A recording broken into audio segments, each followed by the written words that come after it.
soy Adela Espalta y soy médica, en primer lugar pediatra, y después hice toda la especialización en nutrición y ahí conocí a Miriam haciendo la especialidad de la carrera y bueno, me fui como embebiendo del interés en relación a todas estas cosas relacionadas con la salud desde otros aspectos.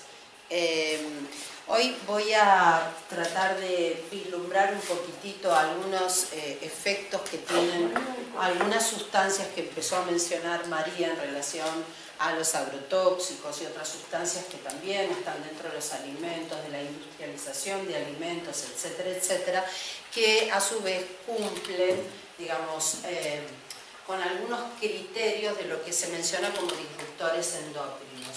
Vamos a tratar de entender qué significan los disruptores endocrinos. La palabra en sí ya nos da una idea, que quiere decir que ciertos sistemas endocrinos que forman parte de nuestro sistema, digamos, corpóreo, de funcionamiento, etcétera, pueden estar en un estado de disrupción, es decir, que no pueden completar su sistema porque hay sistemas que entran digamos, en lugar de los que tienen que entrar y generan disrupción de una sistematización hormonal. Para hacerlo como sencillo, es como nosotros vemos que muchos de los sistemas en el cuerpo se manejan a partir de receptores que reciben determinadas sustancias, recepcionan eso y mandan una señal para que se cumpla una función dentro de las células en el organismo.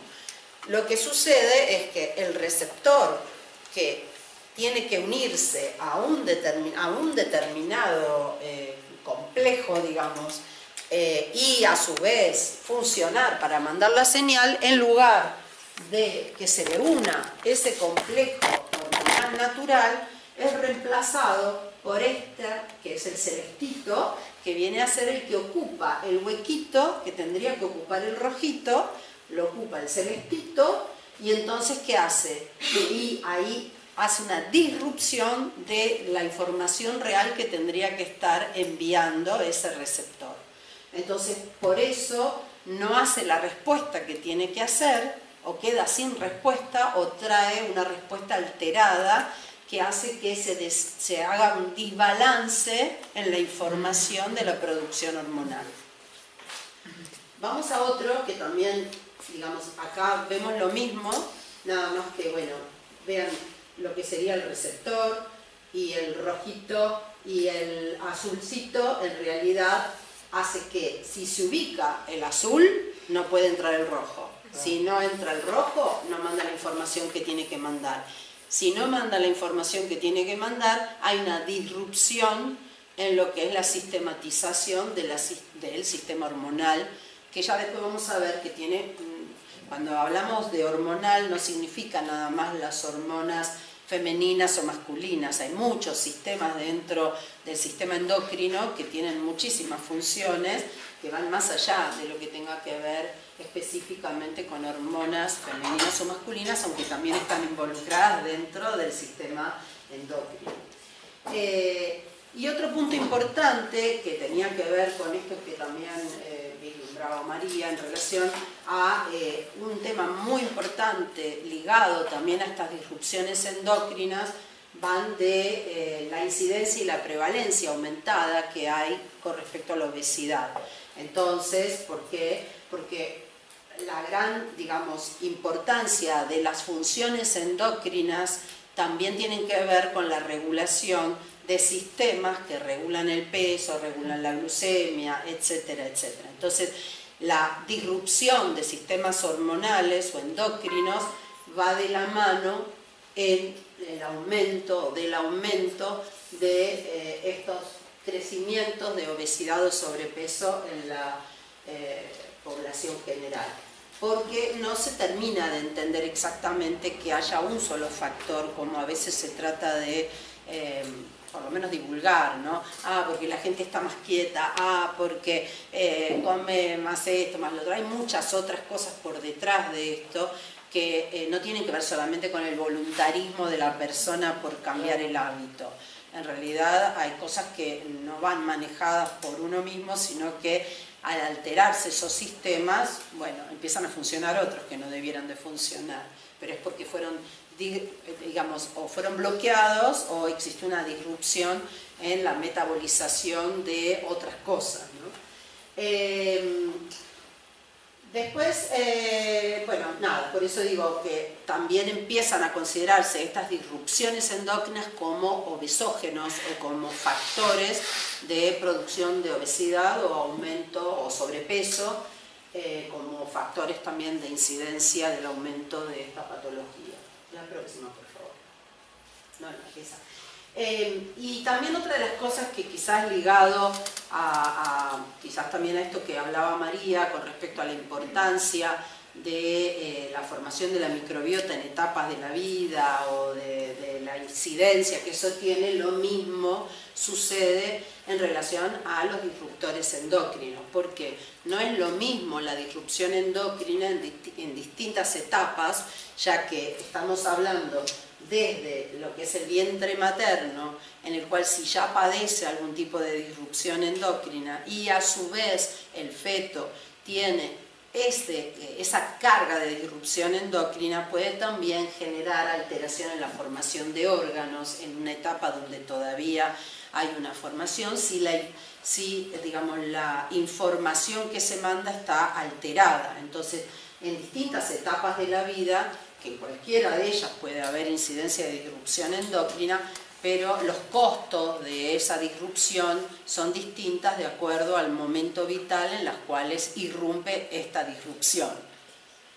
Bueno, esto es un ejemplo obviamente de cosas que básicamente se ven aquí, pero también en Estados Unidos, y fundamentalmente los grupos hispánicos son aquellos que más padecen la obesidad, y está íntimamente relacionado también con la aparición de mayor disrupción endocrina en estos pacientes de origen hispanoamericano, y por eso también la obesidad se ve más en esos grupos.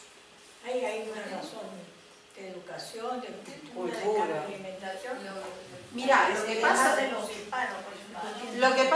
que pasa es que, primero que nada, si existe un campo que está alterado en lo que tiene que ver con información endocrina, en realidad el impacto que pueden hacer esas cosas puede ser mayor, pero no es el único, porque también encontramos gente que puede tener una alimentación X, pero no necesariamente todo se dirige hacia la obesidad o la producción de...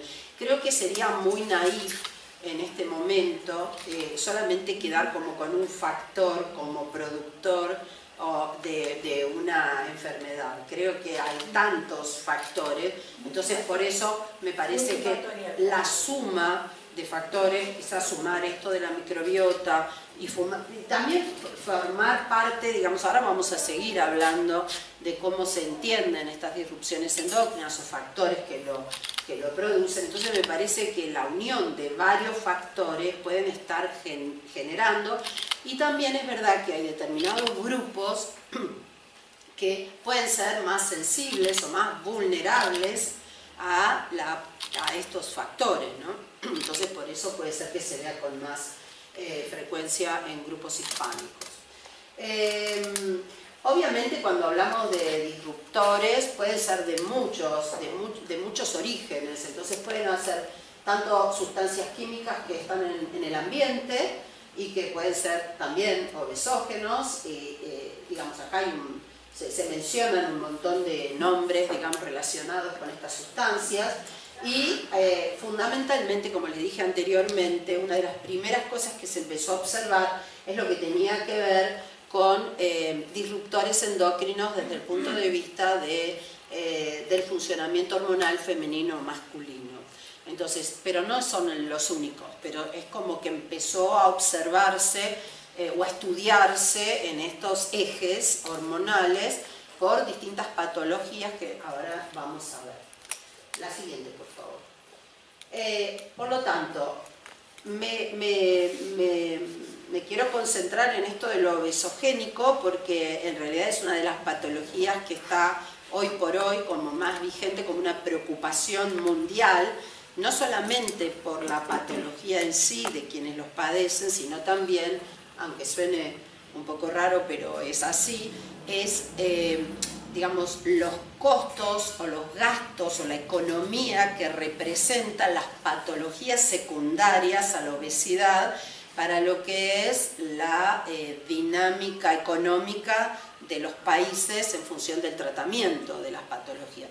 Entonces no estamos hablando de lo estético, sino que estamos hablando de las consecuencias patológicas que vienen de la mano de la alteración de obesidad, sobrepeso y disruptores endocrinos. Perdóname, nosotros siempre hablamos en otros encuentros de conflictos de interés, pero digo, ¿no es también funcional que existe, que se sostenga la obesidad y esas enfermedades porque se sigue generando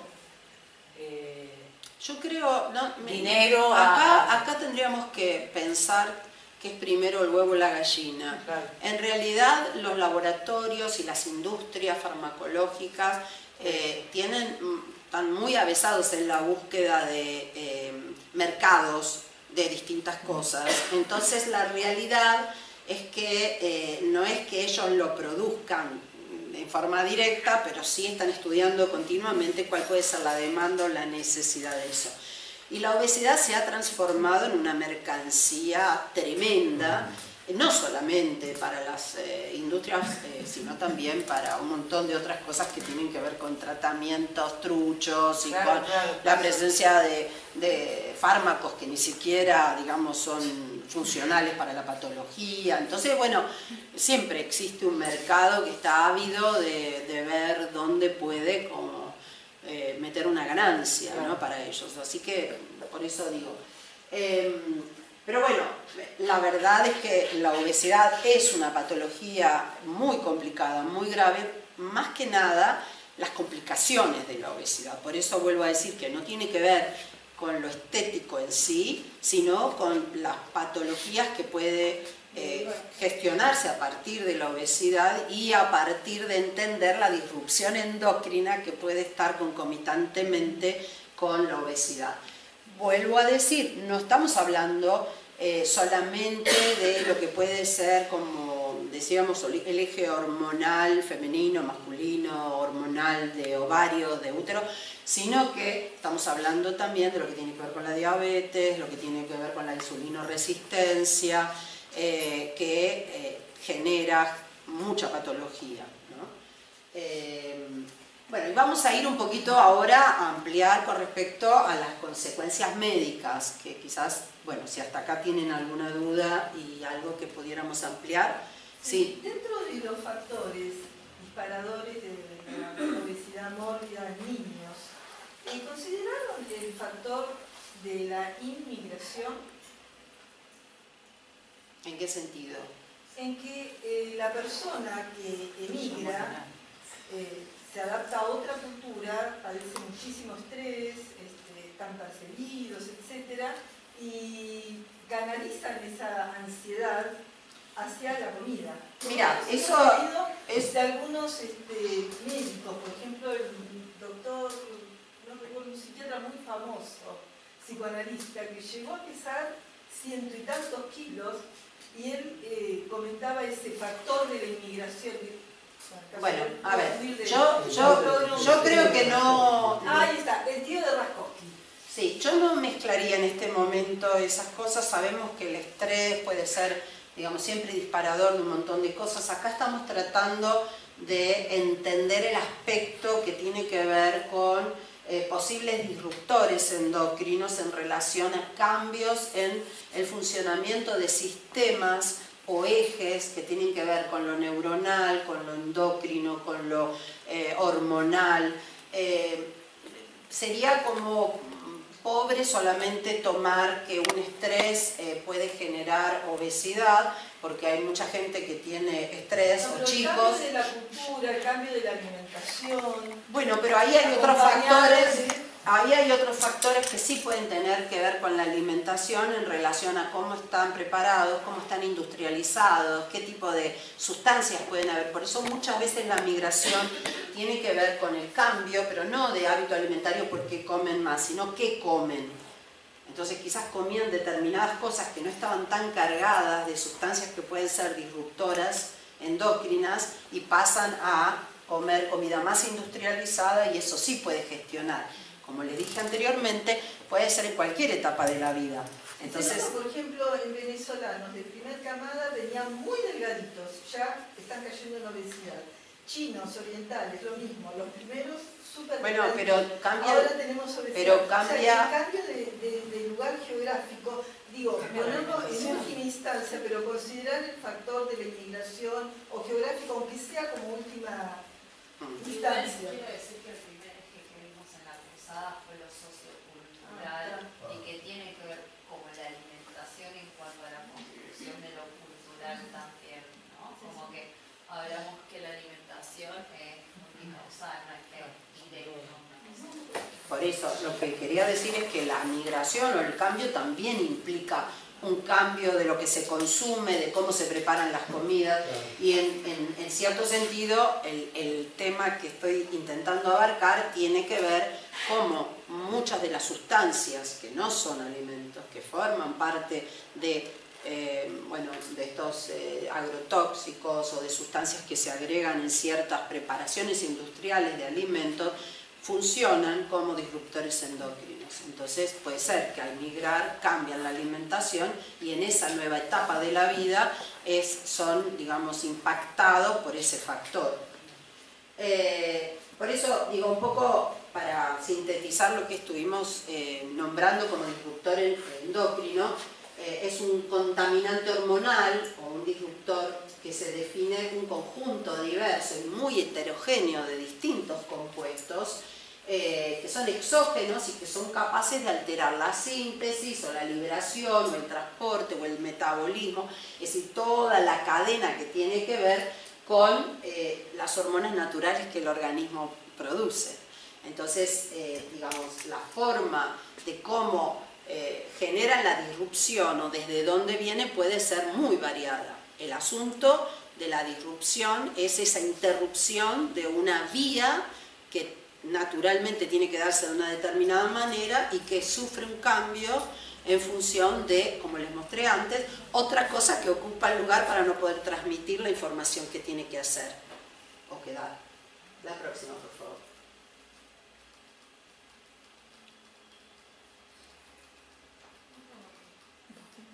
Ahí va. Por eso, digo, es como muy variado, puede ser por el ambiente, que obviamente en el aire también están sustancias que son, digamos, tóxicas, agrotóxicas, que pululan por el aire, que pueden ser secundarias a la producción industrial de esos alimentos, o la agricultura, o desechos urbanos.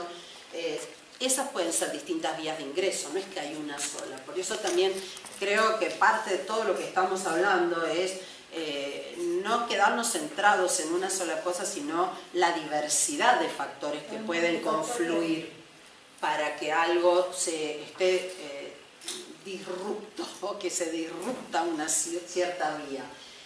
La ingestión de alimentos tiene que ver, de vuelta, hay que ver cómo están hechos, cómo están preparados, qué cosas tienen, de dónde salieron, las sustancias que se agregan, el agua, como mencionaba también María, que tiene... El exceso de azúcar y de sal. Bueno, por eso en las industrias, el polvo presente en el ambiente, en la piel, como es impactado en distintas partes, tanto en la piel, que es un órgano también, como aquello que puede entrar por la vía respiratoria, por la vía digestiva.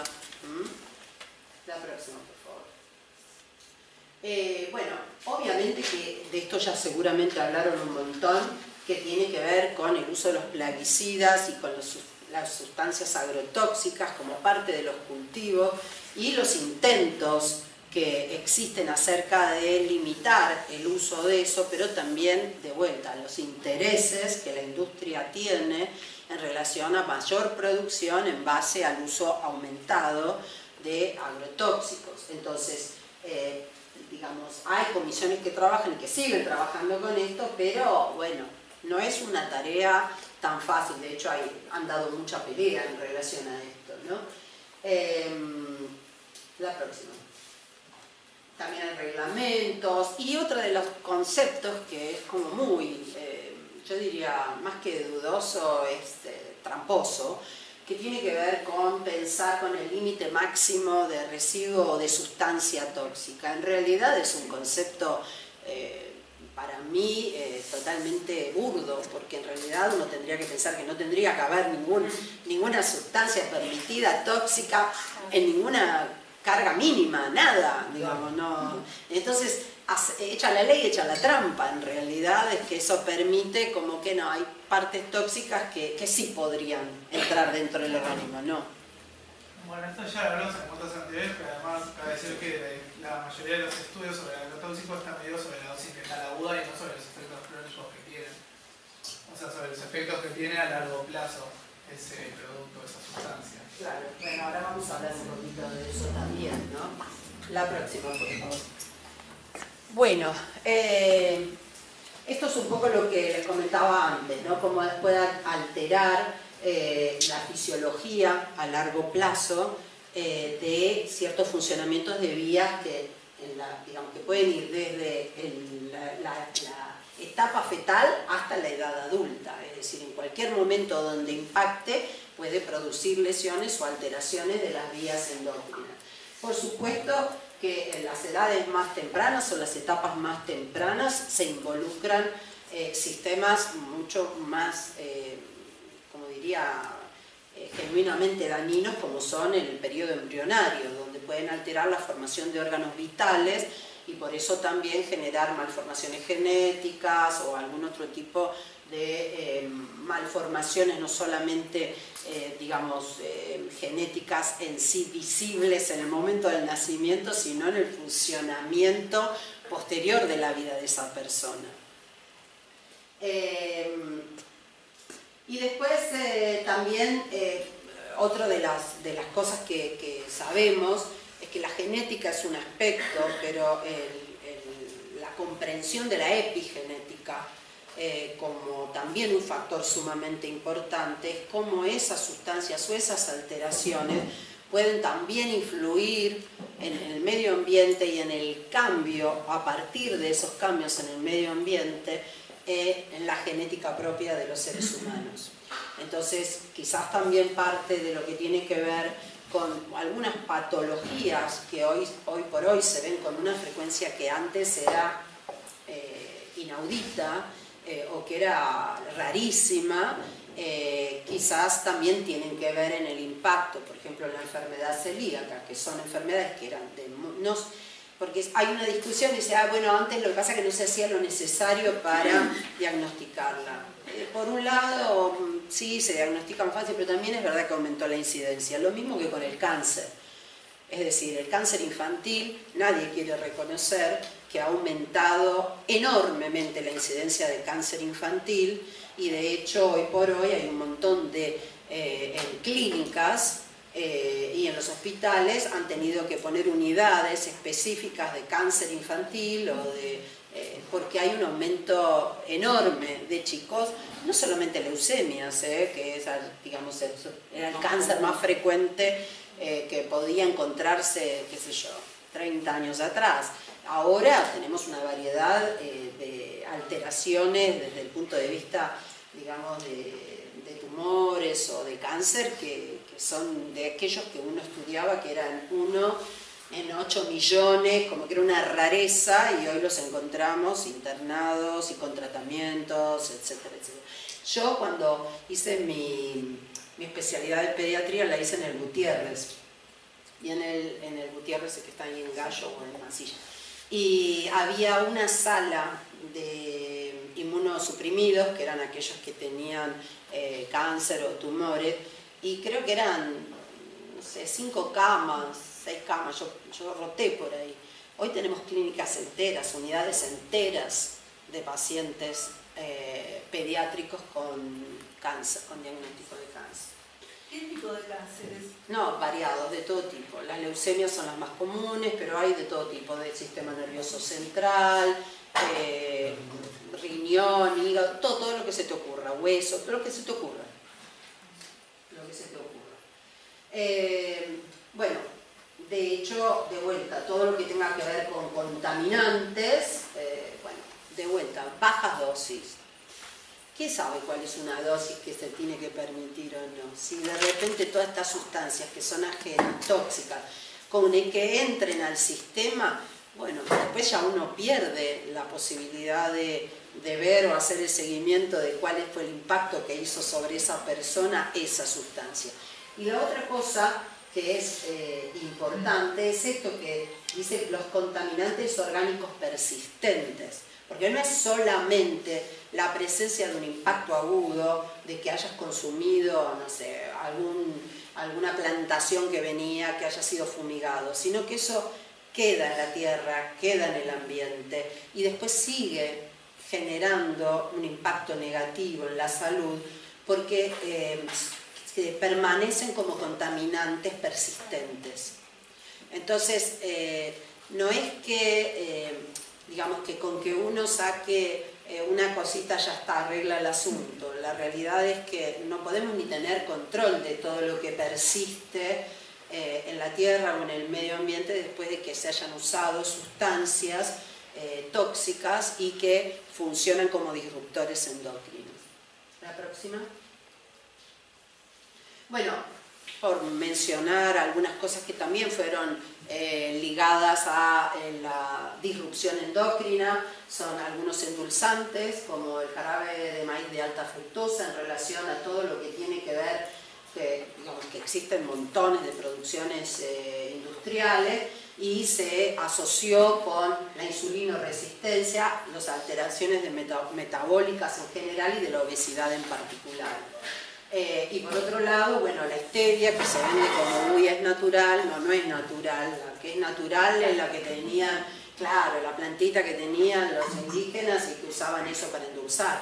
Le tomaron el nombre, le tomaron digamos, la fórmula, la cambiaron, le metieron otras sustancias y la llaman stevia, la venden más caro porque se supone que es natural. ¿Y qué pasa? Bueno, también tiene efectos secundarios, bueno, sobre otros órganos, como por ejemplo el estómago. Entonces, como decía también María, ya no podemos pensar solamente en un órgano como aislado del resto. Todo está interconectado, tanto desde el punto de vista neuroquímico como desde el punto de vista, bueno, bacteriológico y todo lo que forma parte de nuestro cuerpo. La próxima, por favor. Bueno,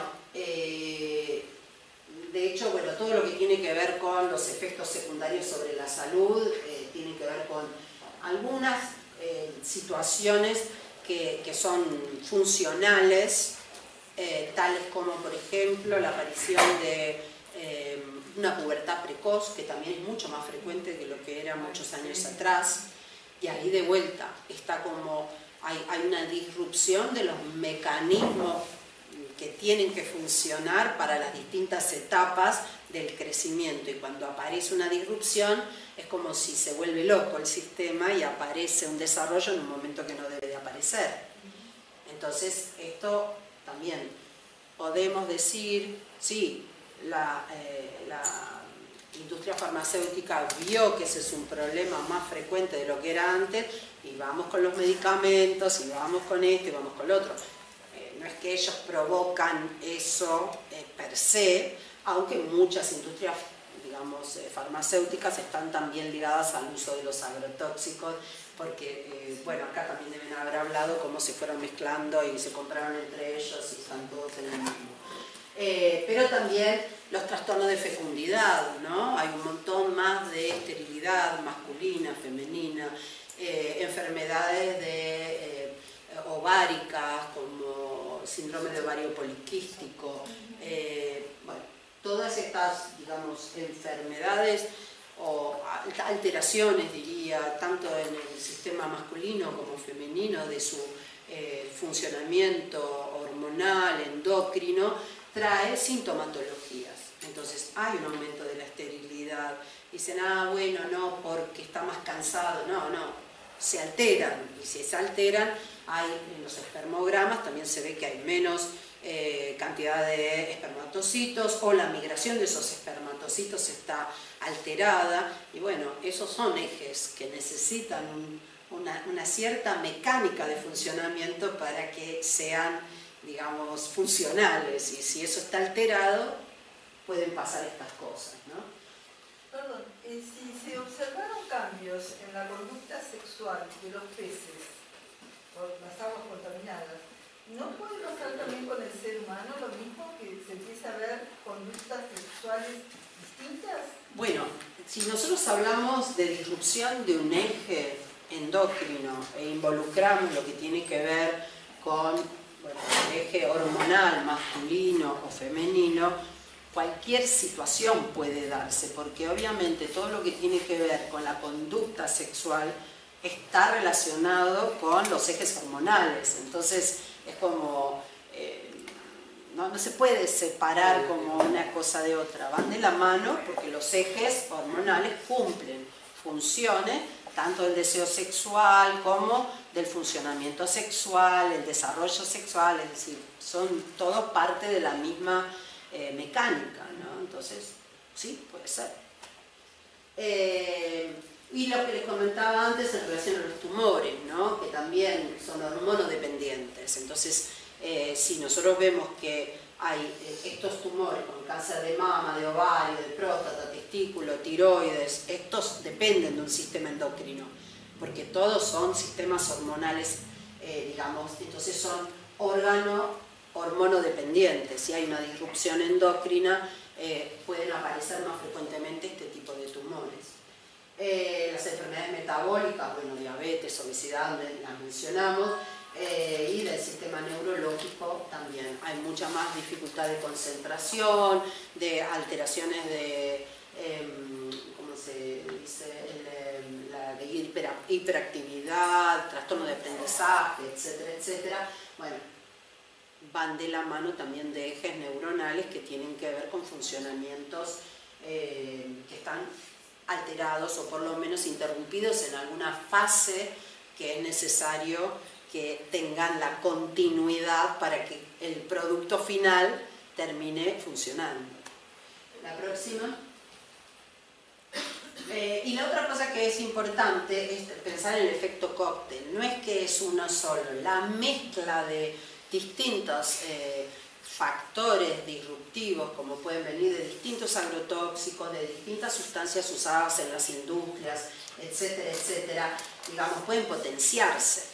Entonces, no es que una sí, la otra no, si se juntan, puede ser que ese efecto sea mucho mayor. Perdón, justamente eso es lo que hace como dificultar la evidencia para después salir a pelear, porque siempre se escucha esto, pero desconozco totalmente si después uno puede, si existen las pruebas consolidadas y fuertes como para decir, justamente esta multifactorialidad, digo, quizás complique la multiprueba, de decir es esto y se corta acá.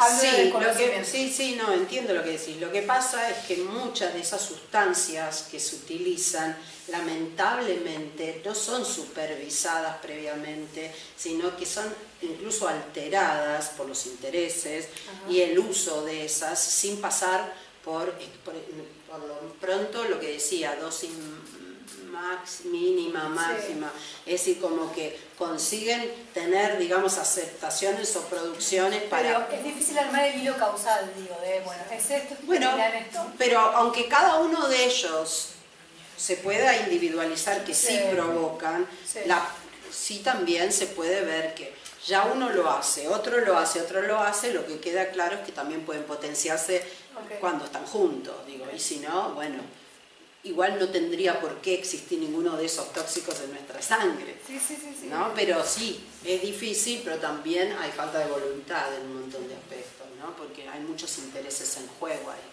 Sí, interesante el trabajo que hizo la Facultad de Medicina cuando hacían los campamentos que iban por todos los pueblos. El Rosario. Sí, el Rosario. Sí. El Rosario, sí, convertenía así, claro. Bueno, ahí una de las cosas que sucedió importantísimas apareció a partir de la pediatría, porque fueron los pediatras que empezaron a ver que aparecían malformaciones genéticas que eran de aquellas que uno veía 1 en 3 millones y empezaron a aparecer 4 o 5 casos en un solo pueblo. Entonces los pediatras dijeron, ¿qué pasa acá? ¿Cómo puede ser esto? Y ahí empezó, que se empezaron a reunir, empezaron a discutir y ahí empezó, digamos, a verse que muchas de las cosas que estaban pasando es que esa gente vivía en una zona en la cual se cultivaba tal o cual cosa y que se usaba tal y tal cosa con las cuales se fumigaban. Entonces ahí se empezó a asociar, por eso, en general en la medicina las cosas se descubren o se plantean en función de la experiencia de ver lo que pasa y se estudian. No sé si se acuerdan de las viejas fotos, digamos, o que uno veía, o los cuadros, era un montón de médicos mirando un paciente para ver qué tenía, para analizarlo, y se hacían todas esas discusiones, porque bueno, a partir de eso uno ve. Entonces acá se empezaron a ver cosas que no son habituales, que no se ven habitualmente, como fue en su momento lo de la talidomida. Digamos que empezaron a haber un montón de chiquitos nacidos sin brazos, y entonces, bueno, nada, tenía que ver con el uso de la talidomida, y eso había generado que las mujeres embarazadas empezaron a tener chicos con trastornos genéticos. Así que, porque hacían una disrupción en el momento embrionario de la evolución del crecimiento de los miembros. Lo que dijo, no, que es un veneno, Bueno, era en realidad una sustancia que se utilizaba como... Se volvió a usar. Se volvió a usar. Bueno, no debiera, pero digamos, era así una sustancia que se utilizaba, digamos, como parte de remedio de cosas, pero que generaba alteraciones genéticas. ¿En el campo? No era en el campo. No. Bueno, muchas veces se hacen experimentos y se cree que eso no va, pero después aparecen las evidencias, ¿no? Es decir, por eso digo, lo mismo pasa con él, lo traigo porque lo mismo pasa con estos agrotóxicos. En realidad se utilizan, pero no se analiza bien antes de usarlo. Y después aparecen los problemas. Entonces, no me acuerdo si había sido Piñaski que había comentado con esto de este experimento que habían vivido en ir pueblo por pueblo, y que en realidad era como que en un pueblo todos los vecinos, casa por medio, alguno tenía cáncer. Y entonces, bueno, eso no puede ser, no es contagioso el cáncer. Digo, ¿no? Bueno, la próxima, y vamos a agilizar para que podamos... Bueno, esto ya lo comenté. Y bueno, la latencia creo que es importante. El hecho de haber entrado en contacto con una sustancia no significa que inmediatamente puede traer el efecto, y quizás la latencia de eso haga que en una edad adulta aparezca un cáncer, y eso puede haber sido aún fomentado a partir de una edad más temprana de haber estado en contacto con esa sustancia.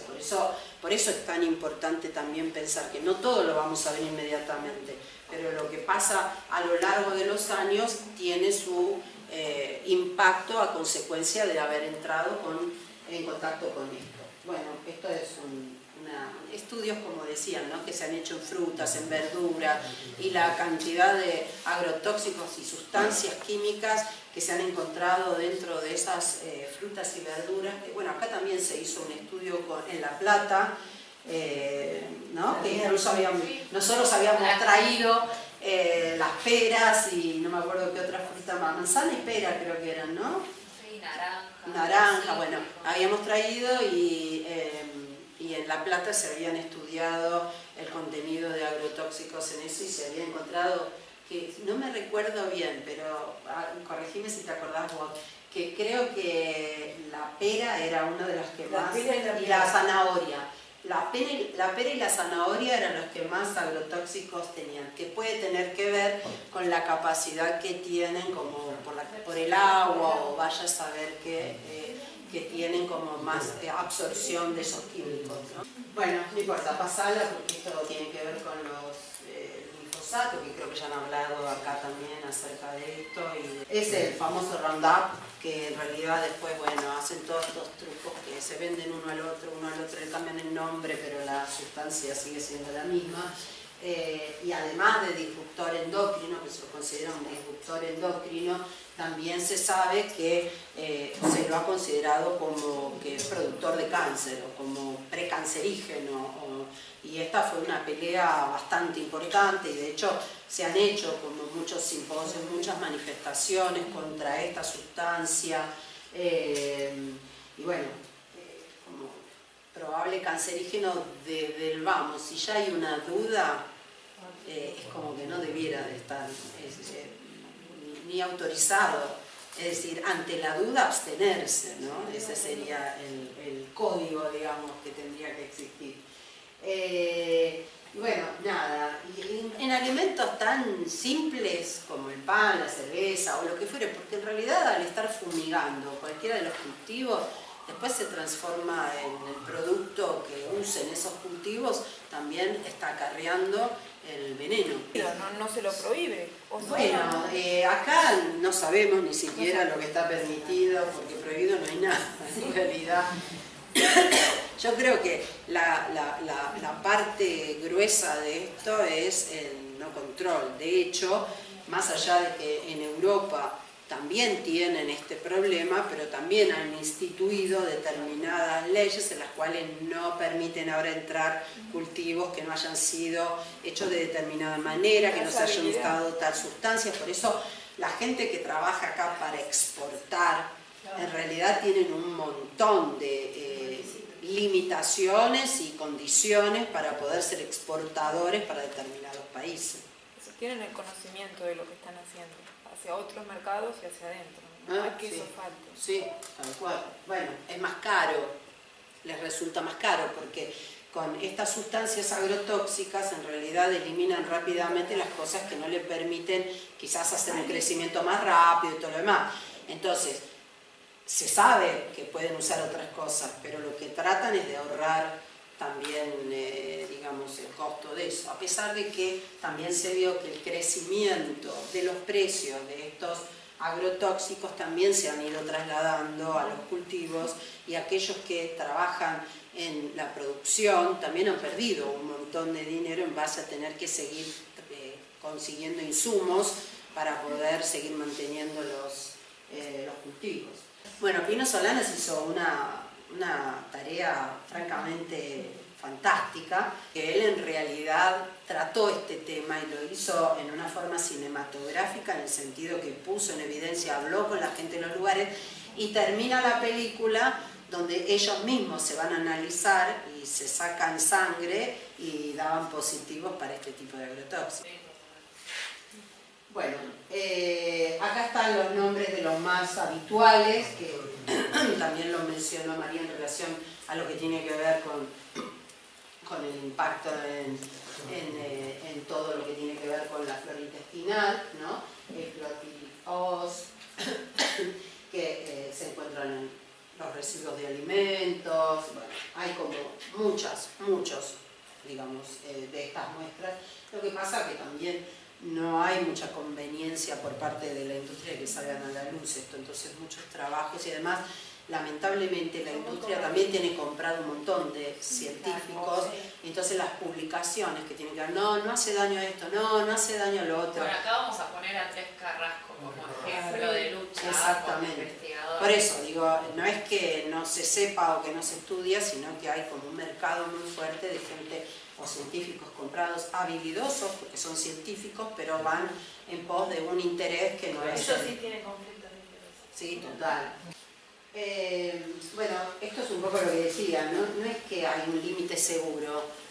La realidad es que no es seguro ningún límite, ni mínimo ni máximo. Son sustancias tóxicas que no se conocen exactamente los impactos en distintas vías de lo que tiene que ver con lo hormonal, lo que tiene que ver con el funcionamiento endocrino general, con lo cual la exposición a esto siempre es un riesgo y no se sabe dónde va a impactar en cada persona ni cómo esto va a hacer una influencia en la epigenética para que futuras,